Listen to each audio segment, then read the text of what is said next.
नमस्कार दोस्तों, स्वागत है मिशन आरबीएससी पर। दोस्तों, क्या आपको पता है कि फीचर और समाचार में क्या अंतर है? आपके सिलेबस में विशेष लेखन का एक टॉपिक है जिसमें फीचर, आलेख ये शामिल किए जाते हैं और ये 2 नंबर का टॉपिक है। अगर हम लास्ट ईयर का पेपर देखें 2025 का, तो वहां पे पूछा गया था प्रश्न कि फीचर कितने प्रकार का होता है।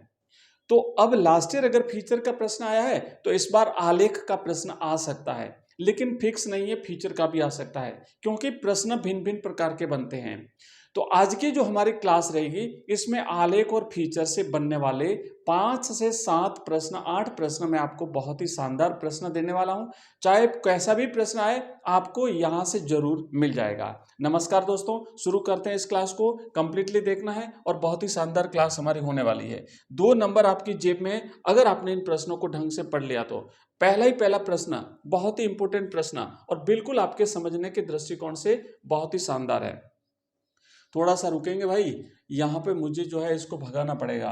अरे भाई, क्लास के टाइम क्यों आए हो रे तुम? चलो यहाँ से चलो, जाओ। हाँ चलो भाई।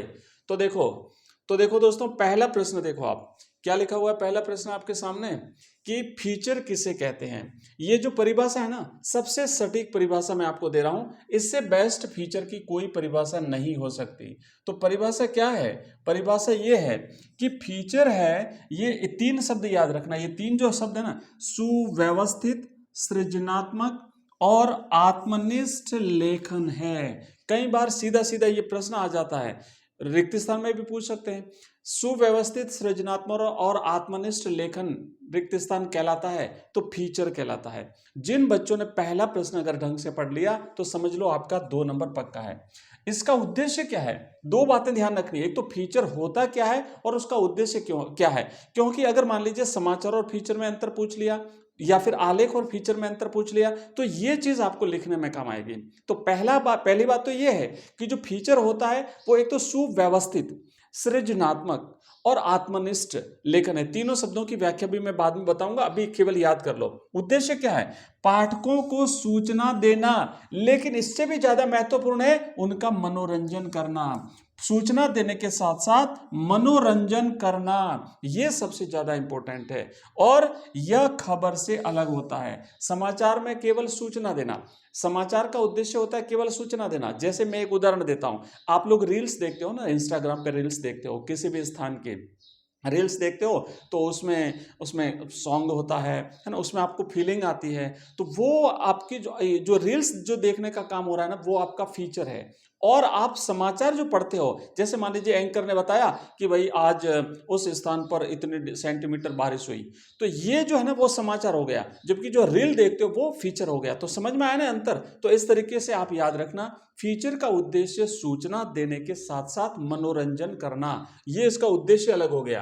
तो ये हो गया फीचर का। अगर प्रश्न आता है फीचर किसे कहते हैं, तो मेरे जो स्टूडेंट हैं उनमें से किसी का भी उत्तर गलत नहीं जाना चाहिए और मुझे आप पर पूरा भरोसा है कि सबसे सटीक आंसर आपका ही होगा। दूसरा प्रश्न देखो भाई, फीचर लेखन की शैली कैसी होती है? देखो, समाचार लेखन की शैली होती है उल्टा पिरामिड शैली, लेकिन फीचर लेखन की शैली कैसी होती है? तो आप सोचो कि समाचार उल्टा पिरामिड शैली में लिखा जाता है, जबकि फीचर की कोई निश्चित शैली नहीं होती है। पूछा है प्रश्न कि फीचर लेखन की शैली कैसी होती है, भाई कोई निश्चित शैली नहीं होती है, लेकिन आपको समाचार के साथ जोड़ करके लिखना पड़ेगा कि समाचार उल्टा पिरामिड शैली में लिखा जाता है, लेकिन फीचर लेखन की कोई निश्चित शैली नहीं होती है। इसे अक्सर कथात्मक तरीके से लिखा जाता है ताकि पाठक बंधा रहे। तो कैसी शैली हो गई भाई इसकी? निश्चित शैली तो नहीं है, पर लिखने का तरीका क्या होता है? कथात्मक। कथात्मक मतलब समझते हो कि जैसे कहानी के रूप में, कथा के रूप में इसे लिखा जाता है। तो ये आपको इसका आंसर लिखना है। अगला प्रश्न देखो, नेक्स्ट क्या कहा है? आलेख किसे कहते हैं? इंपोर्टेंट है भाई, इंपोर्टेंट है। मैं आईएमपी लगा दिया तो आप समझ जाना। देखो, किसी ज्वलंत मुद्दे या विषय पर विचार प्रधान और विश्लेषणात्मक लेखन को आलेख कहते हैं। अभी मैं आपको 2 शब्द दूंगा, दो शब्द ढंग से याद कर लेना। अगर फीचर और आलेख में अंतर पूछा या फीचर किसे कहते हैं, आलेख किसे कहते हैं, तो आप वो दो दो शब्द दोनों की याद रखना, वो आपका राइट आंसर हो जाएगा। अभी जो हम लिख रहे हैं कि आलेख जो है वो लेख का ही छोटा रूप होता है और इसमें विचार प्रधान और विश्लेषणात्मक, ये दो शब्द याद कर लेना, ठीक है। इसको आलेख कहते हैं। इसमें लेखक के अपने विचार, तर्क और तथ्य प्रमुख होते हैं और यह गंभीर होता है। अब देखो कि अगर हम बात करें भाई फीचर की, तो फीचर क्या है? फीचर एक सुव्यवस्थित, आप शब्द याद रखो, सुव्यवस्थित, सृजनात्मक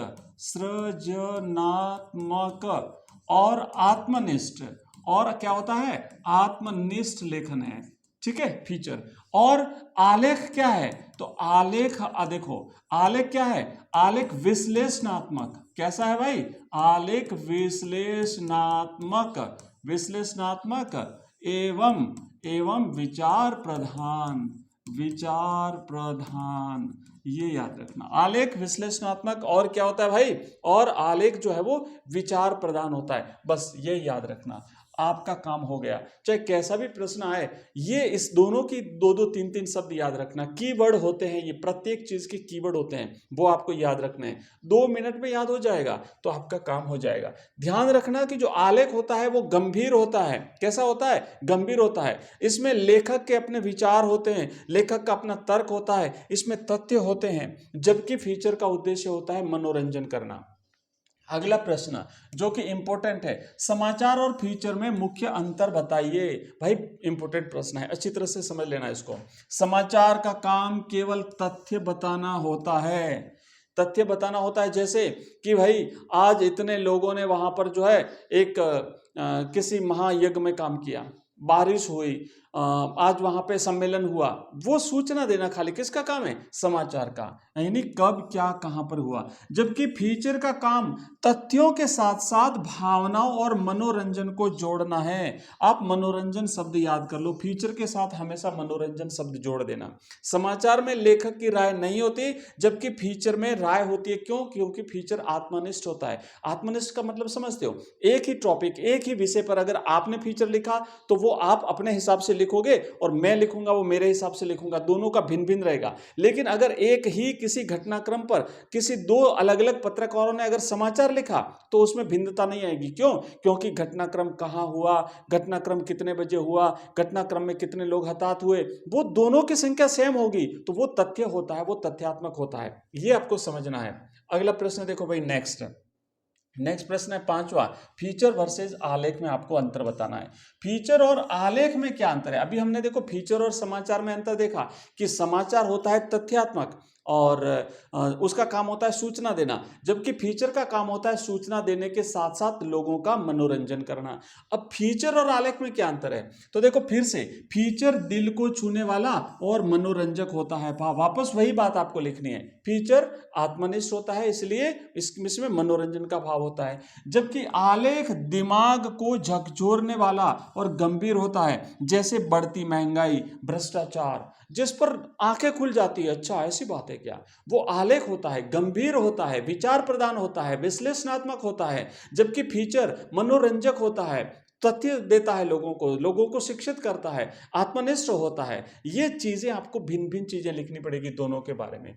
आगे बढ़ेंगे, नेक्स्ट अगला जो है वो हमारा प्रश्न है कि फीचर कितने प्रकार के होते हैं। ये 2025 में प्रश्न पूछा था भाई, 2025 में प्रश्न पूछा था। तो देखो फीचर कई प्रकार के होते हैं, कैसे नाम लिखना है? समाचार फीचर, व्यक्ति चित्र फीचर, यात्रा फीचर, विज्ञान फीचर, सांस्कृतिक फीचर और जीवन शैली फीचर। आया समझ में? 4-5 नाम, जितने नाम आपको याद रहे उतने लिख देना। अगर प्रश्न आता है कितने प्रकार के, तो निश्चित नहीं है कि 2 प्रकार के, 3 प्रकार के, 4 प्रकार के, कई प्रकार के होते हैं और इनमें से कोई 2, 3, 4 नाम याद रख लेना। देखो अगला प्रश्न, नेक्स्ट प्रश्न क्या कहता है? विशेष लेखन की भाषा शैली। भाई विशेष लेखन की भाषा शैली कैसी होनी चाहिए? 2026 के मॉडल पेपर में यह प्रश्न आया है। इसका मतलब यह है कि विशेष लेखन पर आपकी परीक्षा में प्रश्न बनने की संभावना ज्यादा है। विशेष लेखन डायरेक्ट टॉपिक जुड़ा हुआ है ना सिलेबस में, विशेष लेखन, तो विशेष लेखन किसे कहते हैं, विशेष लेखन की भाषा शैली कैसी होनी चाहिए, इस प्रकार के प्रश्न बन सकते हैं। आप लिखेंगे कि विशेष लेखन की भाषा सरल, सहज और विषय के अनुसार तकनीकी शब्दावली युक्त होनी चाहिए। इस बात का ध्यान रखना भाई, विशेष लेखन जो होता है ना वो सामान्य लेखन से भिन्न होता है। जैसे खेल जगत से रिलेटेड, अपराध जगत से रिलेटेड, आर्थिक जगत से रिलेटेड, तो जिस क्षेत्र से संबंधित जो विशेष लेखन किया जा रहा है तो उसकी जो शब्दावली है वो उसी क्षेत्र से रिलेटेड होनी चाहिए। इसीलिए क्या होता है, एक तो भाषा बिल्कुल सरल होनी चाहिए, सहज, आराम से समझ में आ जाए, और दूसरा विषय के अनुकूल होनी चाहिए। अगर अपराध पर जो है वो लिखा जा रहा है विशेष लेखन, तो अपराध के जो शब्द होते हैं, टेक्निकल शब्द, वो उसमें लगाने हैं। अगर क्रिकेट से रिलेटेड आप विशेष लेखन लिख रहे हैं तो क्रिकेट में जो जो तकनीकी शब्दावली है उसका प्रयोग करना पड़ेगा। इसे कहते हैं तब विषय के अनुसार तकनीकी शब्दावली। जैसे खेल की खबर में विकेट, गोल जैसे शब्दों का प्रयोग जरूरी है, तो ये विशेष लेखन होता है। आइए आगे बढ़ते हैं। नेक्स्ट प्रश्न देखो, एक अच्छे फीचर की कोई दो विशेषताएं लिखिए। तो पहला तो लिख सकते हो रोचकता, शुरुआत धमाकेदार होनी चाहिए, और दूसरा है चित्रमयता, पढ़ते समय आंखों के सामने दृश्य बन जाने चाहिए। फीचर को इस तरीके से प्रस्तुत करना है कि जब व्यक्ति उस फीचर को पढ़े ना तो उसके सामने बिल्कुल लगेगा अच्छा एक दृश्य बन गया, एक चित्र बन गया, जिसे बिंब कहते हैं हम हिंदी में, बिंब विधान जिसे हम कहते हैं। तो इस प्रकार के हमने बच्चों 8 प्रश्न किए हैं, और मैं इसी प्रकार के और 7-8 प्रश्न विशेष लेखन से संबंधित जो हमारे टॉपिक में सिलेबस है उससे रिलेटेड आपको बता दूंगा। अब जो नेक्स्ट हमारी क्लास आने वाली है वो क्लास रहेगी हमारी जो पत्र एवं प्रारूप लेखन है, क्योंकि मोस्ट इंपोर्टेंट है। तो पत्र एवं प्रारूप लेखन में सबसे पहले हम करने वाले हैं अर्धशासकीय पत्र। तो अभी जस्ट आपको 1 घंटे के 1.5 घंटे के बाद में नेक्स्ट क्लास मिलेगी पत्र एवं प्रारूप लेखन की। मिलते हैं अगली क्लास में, तब तक पढ़ते रहिए, बढ़ते रहिए। नमस्कार।